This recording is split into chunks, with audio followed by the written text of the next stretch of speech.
Okay, Luzon, Visayas at Mindanao. Kumusta ang pagkising sa umaga? Ito ang aking panibagong reaksyon dito kay Pinoy Survivor, Captain Dado sa kanyang mga mainit na reaksyon. Sa hindi pa nakasubscribe sa aking channel, pakisubscribe. Maraming salamat sa inyong lahat mga ka-idol. Ito, samahan niyo ako dito manood kay Pinoy Survivor. At ako, sige.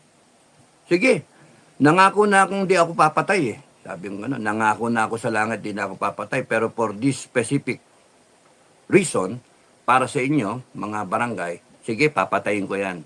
Papapatay ko yan. Tapos Lord, sensya ka na kasi gago talaga eh. Atawin mo ba naman ang nanay mo ng Dos Portos kasi durog ka, no? Nagdodroga ka. Napeperwisyo yung buong barangay dahil sa drug addict eh. Okay lang sa akin yan, malinis ang konsensya ko. Ganun talaga mga ka-idol, no? Kapag lulong ka sa droga, wala ka nang pinipili kahit magulang mo, kapatid, ay talagang papatayin ka, hahatawin ng 2x2 katulad nitong sinabi ni Captain Dado, no? Ultimo, sariling anak ay hinahataw ang kanyang nanay dahil lulong sa droga. Nung nabalita, patay na. Binayaran ng barangay ang NPA 100,000. Yun. 100,000 just to kill that person.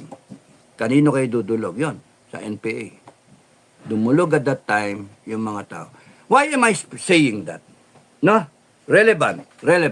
Why? Because the Senate hearing conducted by Senator Bato, Bongo, and Robin Padilla. Ayaw kong tawagin Robin Hood eh. Robin naman talaga yun. Ba't may pa-effect pang Robin Hood eh. Nagawang no? Parang pamasa effect, no? Pero, I have my conclusions just sa Senate hearing na yan. Number one, it is supposed to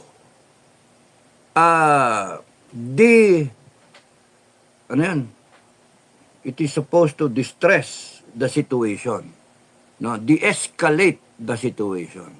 It's supposed to give the KOJC members breathing room because of the PNP abuses. But here you are, nag-present yung KOJC members, and I was happy that they were able to present their case. Kulang pa nga eh. Mabait pa nga eh. Mabait pa eh. No? And then, the PNP, through General Torre, presented their case na lumalabas, bumaliktad pa. Naggago tong KOJC, hinaharang nila.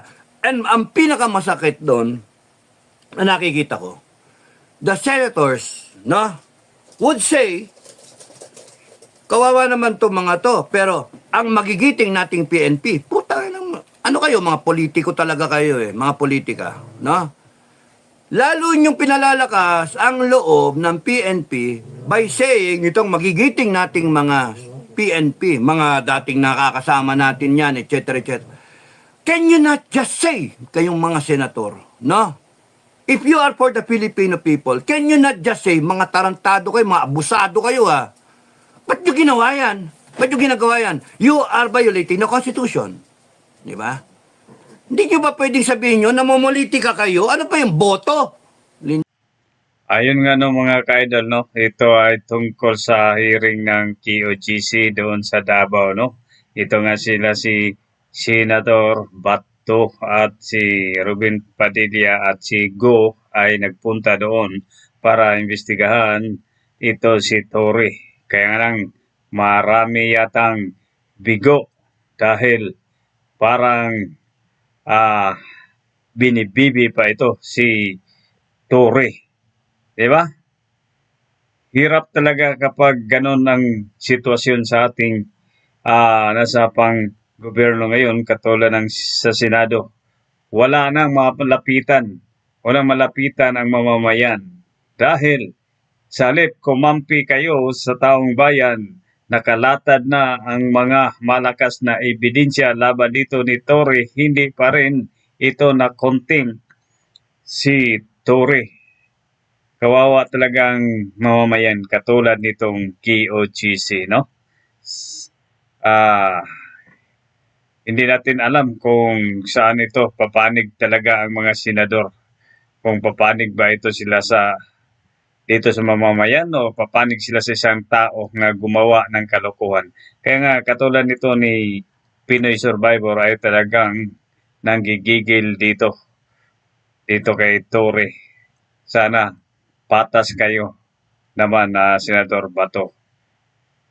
Tama naman itong mga sinasabi sa iba na walang kahantungan ang investigasyon dito sa KOGC. Kaya nga ito, naglabas ng samang loob ito si Pinoy Survivor dito sa mga senador nga nag-imbestiga doon sa KOGC Davao City. Inchuk na, kasi may pamilya yan, kasi ito 200,000 yan, sayang eh.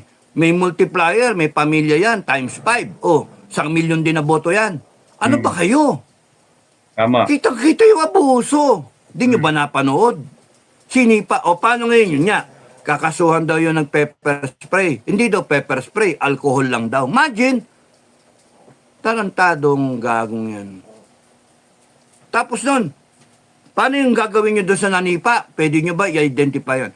What I was expecting from that hearing is the PNP taking responsibility for action so bold ng ginawa nila without respect sa human rights ng tao, without respect sa Constitution kasi kayo nagbabiolate. And here you are, dinedepensa nyo yung sarili ninyo na kayo yung tama at ang nagbabiolate ay yung mga KOJC na sila yung kawawa, kitang-kita sa mga video. And I know. Sa totoo lang, yung CHR, tahimik pa sa baha. Di ba? May namatay na nga eh, may nasaktan na. Pero wala. Hindi nagsalita itong mga taga-CHR. Pero noong kapanahunan, NPA kapag napatay ay mabilis pa ito sa kidlat. Ngayon, baka bayad ito. Nasa tama ako. Why? Gago kayo. Bakit kayo naglalabas ng mga bato na pinagukayan, na patago? Tama. Pwede nyo namang daladala yun na kung tama yung ginagawa nyo. Bakit nyo dinenay ang entry ng KOJC members kung saan kayo naguhukay? Bakit nyo dinanay yung entry? Supposed to be, pagpasok nyo dyan, magandang hapon po, magandang gabi po. Pwede po bang mag-serve kami ng warrant of arrest? Hindi kayo ang ina-aresto namin. And we want this done quickly. Kasi we consider na this is solid ground, etc., etc., but we have nothing, wala kami magagawa eh, trabaho lang po namin. I hope you understand. O sige, okay, papayag naman eh. Why the brutal assault na may namatay, na ngayon 3 na ang namatay, at may mga wounded pa rin? Nasaktan. Why trample on the rights of the people? Ang masama pa nga, kayong mga kababayan, na sinasabi pa, ikaw, Pastor Kibuloy, rapist ka, lumabas ka na kasi, puta na ka, ganyan. Hang walang yan ninyo, mga Pilipino. Walang ya kayo. Naniniwala kayo yung mga walang kwentang Pilipino. Kasi 2 klase, no, ng walang kwenta. Yung isa, nakikinabang, sincerely, sa itaas, sa basbas ng Malacanang, no, sa mga kurakot. Nakikinabang kayo. Yung isa, nakikinabang din, yung mga may hirap. Hindi bali kayong walang prinsipyo, hindi baling makinig kayo sa mga putang yung mga walang niya, okay lang kasi nakikinabang kayo sa ayuda. In both cases, kaya kayong walang kwentang Pilipino, nakikinabang kayo sa pera ng taong bayan. Kininakaw yung pera ng taong bayan, tapos ibinibigay sa inyo. Para kayo kumampi sa itaas. Okay. Saan dudulugan tao? Yun yung tanong. Lagi. It's tragic. You have a PNP, KOJC maintains order, maintains their capacity Every human being has a capacity to kill.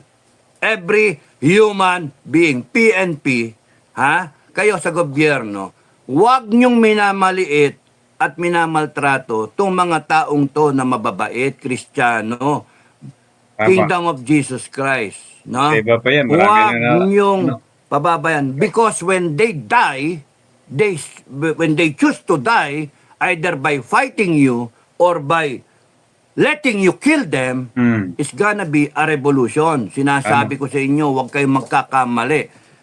Yung senators natin, nagkamali kayo. Ayun.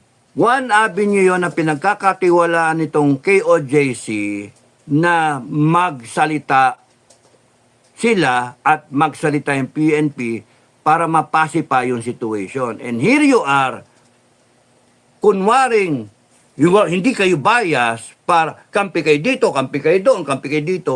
Pero ano resolution ninyo? Wala. PNP, babalik, and then they will continue their illegal presence there. How can you, kung titignan ninyo, how can you agree to what they're doing when in fact, kitang-kita, sineserve mo yung warrant na palpak pa, questionable, ibang tao, sa Pasig, and then here you are, sineserve nyo. Up to now, hindi kayo nagpapakita ng warrant of arrest ni Kibuloy. Ayun nga mga kababayan natin, mga ka-idol, no? Wala na talaga. Hirap na talaga ang mga Pilipino. Walang malapitan kapag ito ang nakaupong Marcos Jr. ngayon dyan sa posisyon, dyan sa ating pamahalaan. Wala nang malapitan, wala nang makapitan ang mga ordinaryong mamamayan.